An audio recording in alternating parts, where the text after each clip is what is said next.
গতকাল দুপুর থেকে যুক্তরাষ্ট্রে গুগলের বেশ কিছু জনপ্রিয় অনলাইন সেবা Google Docs, Drive, Sheets, Forms এবং স্লাইডস হঠাৎ করে অচল হয়ে পড়ে। এই বিভ্রাটে বিপাকে পড়েছেন হাজার হাজার ব্যবহারকারী। ডাউন ডিটেক্টরের তথ্য মতে কয়েক ঘন্টার মধ্যেই ৩,০০০-এরও বেশি ব্যবহারকারী সমস্যা রিপোর্ট করেছেন। অনেকেই জানিয়েছেন গুরুত্বপূর্ণ কাজের মাঝেই এই সাইট নিরাপদ সংযোগ প্রদান করতে পারছে না বার্তাটি দেখাচ্ছিল।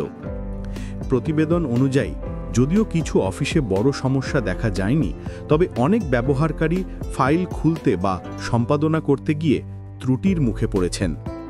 গুগল জানিয়েছে তাদের প্রকৌশলীরা সমস্যার সমাধানে কাজ করছেন।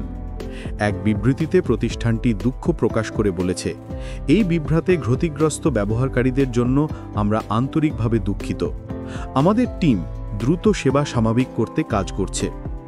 এদিকে সামাজিক যোগাযোগ মাধ্যমে অনেকেই জানিয়েছেন কিভাবে হঠাৎ সেবা বন্ধ হয়ে যাওয়ায় গুরুত্বপূর্ণ উপস্থাপনা বা মিটিং বাধাগ্রস্ত হয়েছে।